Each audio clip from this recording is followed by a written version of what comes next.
Subscribe कीजिए F study class channel को और बेल आइकन को दबाइए लेटेस्ट वीडियो सबसे पहले देखने के लिए।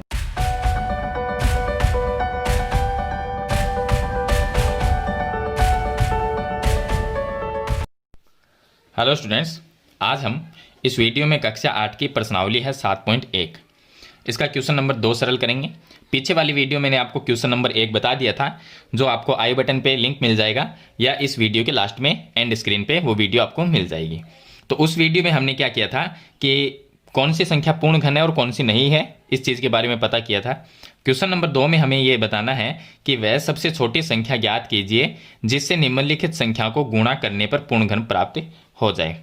तो इसको हम सरल करेंगे। इसमें 5 भाग दिए गए, सरल करें। तो वीडियो को लाइक कर दीजिए और चैनल को सब्सक्राइब कर लीजिए। तो यहाँ पर देखिए कि हमें ज्ञात करना है कि कौन सी संख्या से इनको गुणा करें, ये जो संख्या दी गई इनको गुणा करें कि ये पूर्ण घन बन जाए।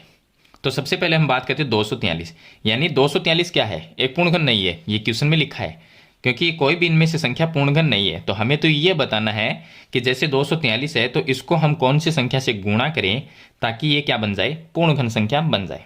तो इसको हम सरल कैसे करेंगे? देखिए क्वेश्चन नंबर 1 हमें दिया गया है 243। 243 के अंदर हम भाग देंगे 3 का। तो चलिए हम इसमें 3 का भाग देंगे। तो देखिए 24 में 3 का भाग जाएगा 8 बार और 3 में जाएगा 1 बार। फिर हम 3 का भाग देंगे, अभाज्य गुणनखंड ही करना है आपको। चलिए 3 का भाग देंगे, कितने बार गया? 27 बार जाता है। और फिर से हम 3 का भाग देंगे तो जाएगा 9 बार। फिर हम 3 का भाग देंगे तो 3 बार जाएगा। फिर 3 का भाग देंगे तो 1 बार जाएगा। अब देखिए यहाँ पर अभाज्य गुणनखंड कर लिए। तो अभाज्य गुणनखंड क्या है? 243 का अभाज्य गुणनखंड क्या हुआ? 3 गुणा 3 कितनी बार है? 5 बार है। तो हम कितने 5 बार लिख देंगे। अब इसमें जोड़े बनाएं तो देखिए ये 3 संख्या है और ये कितनी? ये भी 3 होनी चाहिए, लेकिन कितनी है? 2 है। तो 3-3 संख्या का जोड़ा बनना चाहिए, यानी एक जोड़े में 3-3 संख्या आनी चाहिए। तो इस जोड़े में 2 ही संख्या आई है, यानी 1 3 और आ जाता हमारे पास में, तो एक जोड़ा बन जाता। यानी कमी किसकी है? कौन सी संख्या की कमी है? 3 की कमी है। तो हम क्या लिखेंगे कि 3 से गुणा करने पर एक पूर्ण घन संख्या प्राप्त हो जाएगी। 3 को किससे गुणा करना है? 243। जो 243 दिया गया है इसको अगर हम 3 से गुणा कर देते हैं तो ये एक पूर्ण घन संख्या बन जाएगी। तो चलिए हम क्या लिखेंगे कि 3 से गुणा करने पर पूर्ण घन प्राप्त होगी। यानी कि 3 से अगर गुणा कर देंगे 243 को तो पूर्ण घन संख्या प्राप्त होगी। इसी तरह से क्वेश्चन नंबर 2 को सरल करना है। क्वेश्चन नंबर 2 में दिया गया 256।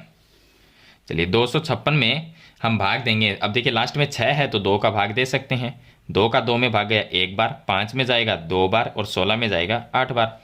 फिर हम अगर 2 का भाग देंगे तो 12 में गया 6 बार, 8 में गया 4 बार। फिर 2 का भाग देंगे तो जाएगा 32 बार।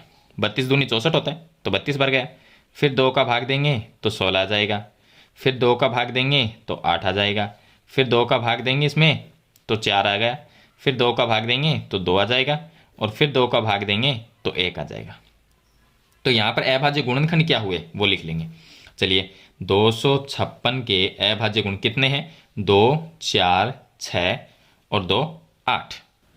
तो चलिए हम इनको लिख लेते हैं। कितनी बार है? 8 बार है। 2 गुणा 2, फिर हो जाएगा 2 गुणा 2, 2 गुणा 2।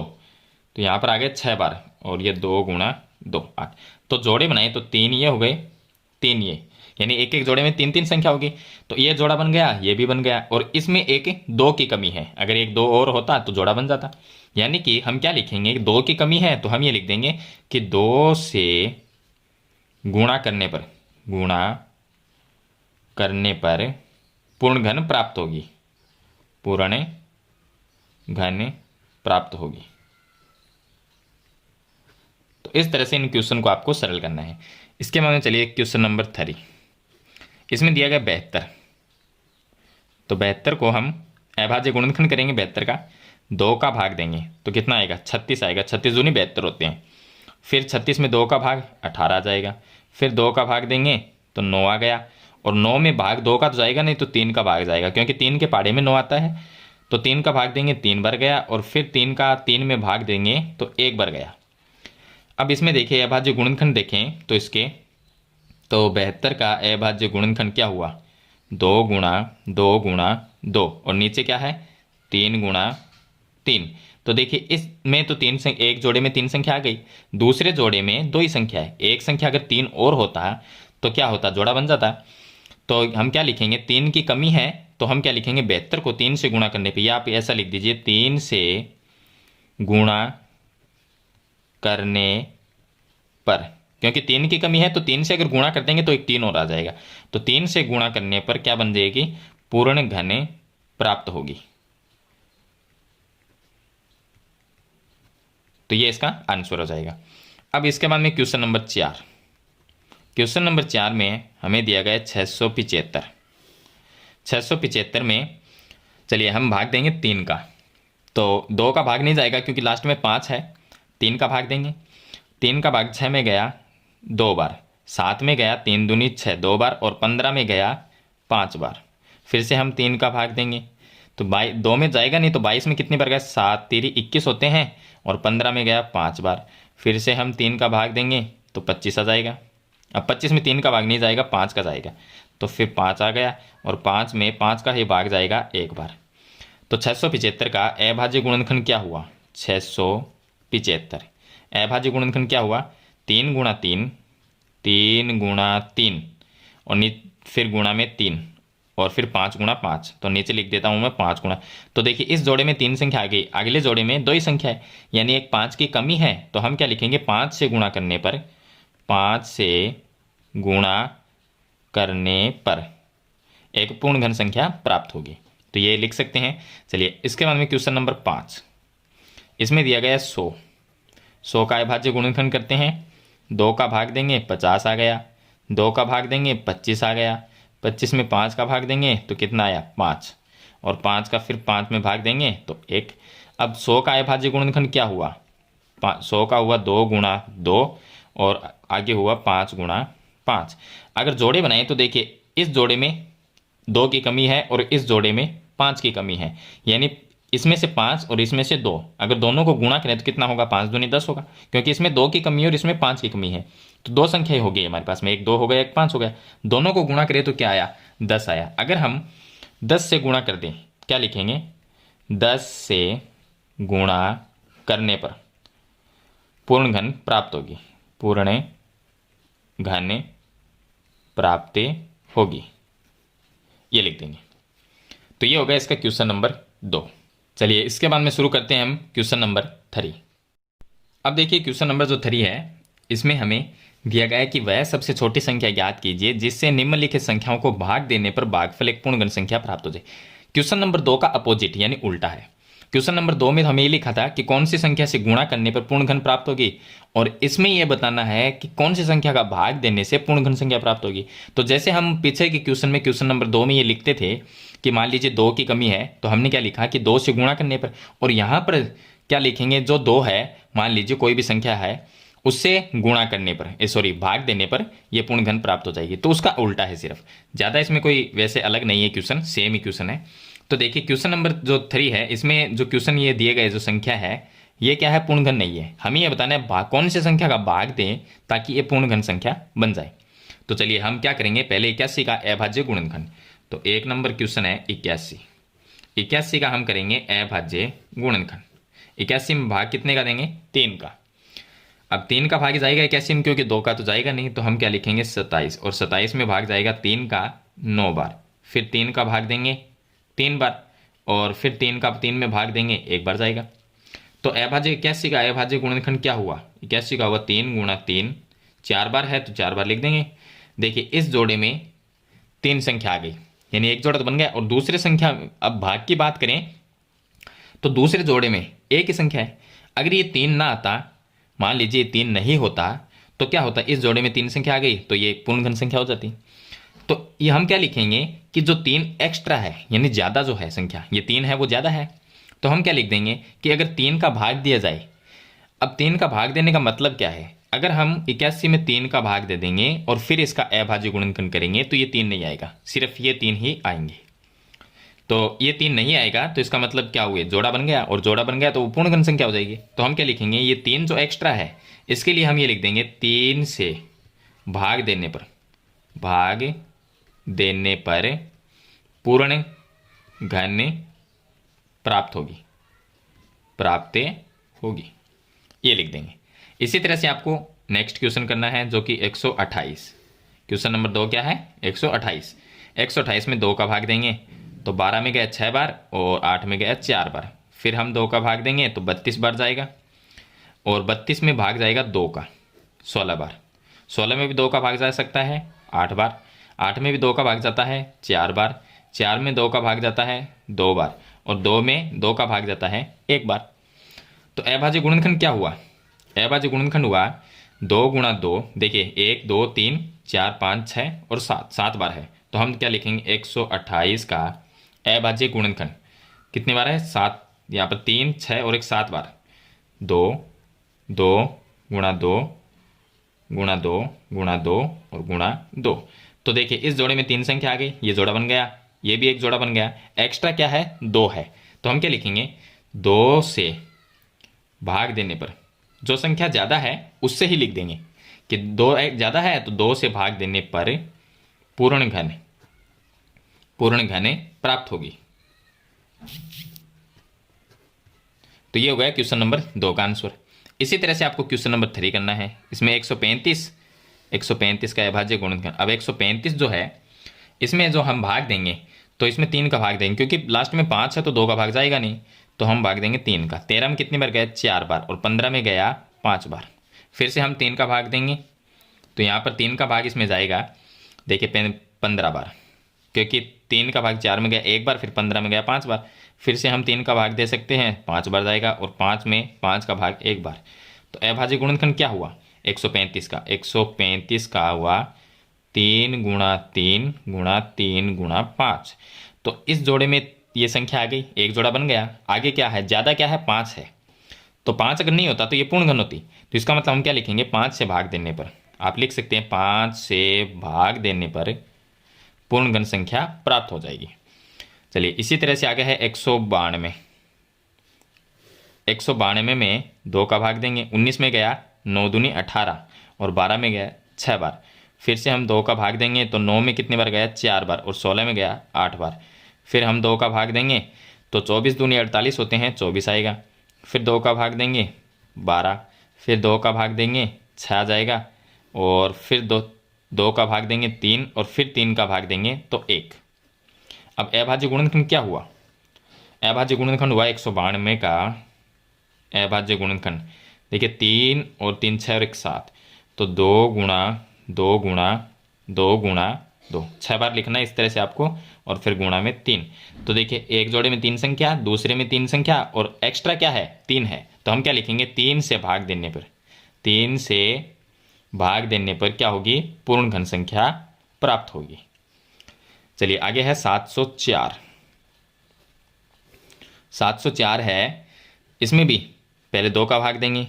70 में यहाँ पर, चलिए ये है हमारे पास में 70 मान लीजिए, या 7 में दे दीजिए। 7 में गया 3 बार और 10 में गया 5 बार, 35 ही आएगा, और 4 में 2 बार। फिर 2 का भाग देंगे तो 3 में गया 1 बार, 15 में गया 7 बार और 12 में गया 6 बार। फिर से हम 2 का इसमें भाग देंगे तो ये जाएगा हमारे पास में 17 में गया 8 दूनी 16 और 8 दूनी 16। फिर 2 का भाग देंगे तो आएगा 44। फिर 2 का भाग देंगे तो आएगा 22 और 22 में 2 का भाग देंगे तो 11 और 11 में 11 का ही भाग जाएगा 1 बार। अब तो चलिए इसमें अभाज्य गुणनखंड क्या हुआ? 3 और 3 6 और 1 7 बार है, तो अभाज्य गुणनखंड हुआ 2 गुणा 2। फिर 6 बार लिखना है इस तरह से आपको, और फिर गुणा में 11। तो एक जोड़े में 3 संख्या, दूसरे में 3 संख्या, ये तो जोड़े बन गए। एक्स्ट्रा क्या है? 11। तो हम क्या लिख देंगे? 11 से भाग देने पर एक पूर्ण घन संख्या प्राप्त होगी। तो ये था इसका क्वेश्चन नंबर 3, जिसमें हमें 5 पार्ट दिए गए हैं। मैंने आपको सभी एक एक करके हल करके बता दिया है। चलिए इसके बाद में एक छोटा सा क्वेश्चन है, इसका 4 नंबर क्वेश्चन है, वो मैं आपको इसी के साथ में बता देता हूँ। अब देखिए क्वेश्चन नंबर 4, जो कि छोटा सा ये, इसमें लिखा है कि परीक्षित प्लास्टिसिन का एक घनाभ बनाता है जिसकी भुजाएं, अब घनाभ जो है वो कुछ इस तरह का होता है। घनाभ जो बनता, आयत आपको आप जानते हैं, आयत में घनाभ में थोड़ा फर्क होता है। आयत में 4 भुजाएं होती है और घनाभ में उससे ज़्यादा होती है। तो मैं इस तरह का आपको बता देता हूँ, जिसमें कितने होते हैं? 6 फलक होते हैं। तो इस तरह से घनाभ बनता है। आकृति आपको कहीं ना कहीं बुक में मिल जाएगी आकृति। तो इस तरह से ये घनाभ होता है और एक घन होता है, यानी इसमें भी ईंट जो होती है, ईंट ईंट यह होता है वो घनाभ जैसा होता है, यानी वो घनाभ ही है। और एकदम चौकोर जो डब्बा ले, जैसे चौक का डब्बा, चौक का डब्बा क्या है, वो घन होता है, तो इसको तो हम कहेंगे घनाभ। और घन एक होता है घन। घन में क्या होता है, पृष्ठ छही होंगे, यानी इसकी जो दीवारें हैं वो छही होगी। देखिए ऊपर नीचे दो, दो साइड की चार, एक इधर वाली एक उधर वाली, छह हो गई। जैसे कमरा मान लीजिए, कमरे में कितने होते हैं, चार दीवारें होती है और जो आंगन और छत, इस तरह से छह होती हैं। ऐसा ही घन होता है। घन में फर्क इतना ही है कि घन की जो भुजाएं हैं वो चारों तरफ से एक जैसी होती है, यानी दीवारें और छत है उनकी साइज सभी की बराबर होती है। तो चलिए हम एक घन बना के देखते हैं, इस तरह से एकदम चौकोर। तो ये बनता है घन। जैसे कि चौक का जो डब्बा होता है वो घन होता है। तो ये घन, ये घनाभ हो गया, ये घन हो गया। इसने क्या लिखा कि एक घनाभ बनाता है, यानी ये घनाभ बनाता है ऐसा जिसके भुजाएं, अब घनाभ में भुजाएं अलग अलग होगी, लंबाई चौड़ाई ऊंचाई अलग अलग होती है, और घन में सभी एक जैसी। ये अगर 5 है तो ये भी 5 है, ये भी 5 है, यानी सभी एक जैसी होती है। तो इसकी लंबाई चौड़ाई, तो घनाभ की विमाएं 5 सेमी, 2 सेंटीमीटर और 5 सेंटीमीटर ये दी गई है। एक घन बनाने के लिए ऐसे कितने घनाभों की आवश्यकता होगी, यानी हमें इससे ये बनाना है घन। तो कितने घनाभों की, यानी ऐसे जो डिब्बे हैं वो कितने चाहिए ये बताना है। तो हम क्या करेंगे, जो घनाभ है, यानी जब घनाभ से घन बनाया जाता है, एक चीज़ से दूसरी चीज़ बनाई जाती है, तो उसका हम आयतन निकालते हैं। तो हम घनाभ का आयतन निकालेंगे, हम निकालेंगे घनाभ का आयतन। अब घनाभ का जो आयतन होता है उसका एक फॉर्मूला है, उसका सूत्र होता है, यानी फॉर्मूला क्या होता है, लंबाई गुणा चौड़ाई गुणा ऊंचाई। ये होता है। लंबाई यहाँ पर 5 लिख लेते हैं, चौड़ाई 2 है और ऊंचाई 5 है। तो यहाँ पर देखिए थोड़ा सा इसमें चेंजिंग है, लेकिन कोई बात नहीं, ये हो गया 5। तो आप इस तरह से लिख लीजिए और तीनों को गुणा कर लीजिए। कितना आया, 5 को 5 से गुणा किया, कितना हुआ 25, और 25 को 2 से गुणा करेंगे, कितना हुआ 50। तो ये हो गया 50 सेंटीमीटर क्यूब। आयतन हमेशा क्यूब में होता है, यानी आयतन जब भी निकाले तो उसमें मीटर या सेंटीमीटर दिया गया है, वो तो आपको लगाना ही है, साथ में ऊपर लगाना है घात इसकी 3। तो ये हो गया घनाभ का आयतन। हमें क्या निकालना है, कितने, जो घन बनाने के लिए कितने घनाभों की आवश्यकता हो, यानी संख्या निकालनी है। तो संख्या कैसे निकालेंगे, जो घन है उसके आयतन में घनाभ के आयतन का भाग दे देंगे। तो इसके लिए हम क्या करेंगे कि घन का आयतन ज्ञात करेंगे। अब घन का आयतन का जो फॉर्मूला होता है वो होता है भुजा क्यूब। कहने का मतलब ये है कि जो घनाभ होता है उसमें जो लंबाई चौड़ाई ऊंचाई होती है वो अलग अलग होती है, और घन होता है उसमें भी लंबाई चौड़ाई ऊंचाई होती है, लेकिन तीनों चीज सेम होती है। तो अगर घनाभ का आयतन की बात करें, सॉरी, घन का आयतन, जो घन का आयतन है उसमें क्या होते हैं, जो इसकी ऊंचाई लंबाई या लंबाई चौड़ाई ऊंचाई होती है वो तीनों एक जैसी होती है। तो घन का आयतन होता है भुजा क्यूब। अगर हम यहाँ से निकालें तो इसको हम लिख सकते हैं 5 गुणा 2 गुणा 5। अगर इसको मैं ऐसे लिखूं 5 गुणा 5 और आगे है यहाँ पर गुणा में 2, ये आ गया। अब देखिए इसमें अगर हम जोड़े बनाए संख्या का तो जोड़ा तो बनता ही नहीं है। तो जोड़ा बनाने के लिए अगर मैं 1 5 यहाँ पर लिख दूं और यहाँ पर जो 2 है उसके आगे 2 और लिख दूं, तब ये संख्याओं के जोड़े बन जाएंगे। ये बन गए जोड़े। तो अब इसका आयतन जो निकालेंगे वो क्या होगा, 5 को 5 से गुणा कर लीजिए आप सभी को। 5 को 5 से गुणा कीजिए, कितना हुआ 25। 25 को 5 से गुणा कीजिए 125। 125 को 2 से गुणा कीजिए 250। फिर 2 से गुणा करेंगे 500 और 500 का दुगुना 1000। तो कितना आया 1000 सेंटीमीटर क्यूब। अब हमें संख्या निकालनी है किसकी, कि कितने घनाभों की आवश्यकता होगी। तो हम क्या लिखेंगे, घनाभों की संख्या। हमें निकालनी है घनाभों की संख्या। तो घन का जो आयतन है कितना है 1000, उसमें हम भाग दे देंगे घनाभ के आयतन। घनाभ का आयतन कितना था 50, इसका हम भाग दे देंगे। 0 से 0 कट गया। 100 में 5 का भाग जाता है 20 बार। तो कितने गनाबों की आवश्यकता होगी? हमें 20 गनाबों की आवश्यकता होगी। तो ये एक छोटा सा इसका क्वेश्चन है, जो क्वेश्चन नंबर 4 मैंने आपको बता दिया है। तो आशा करता हूँ ये सभी क्वेश्चन आपको अच्छी तरह से समझ में आ गए होंगे। फिर भी आपको कोई प्रॉब्लम आती है तो मुझे कमेंट में जरूर लिखें, और वीडियो अच्छी लगे तो लाइक और शेयर जरूर कर देना। चैनल पे नए हैं तो सब्सक्राइब करना, साथ में बेल आइकन का बटन जरूर दबाना। तो आज की वीडियो में इतना ही, मिलते हैं एक नई वीडियो के साथ, तब तक के लिए थैंक यू।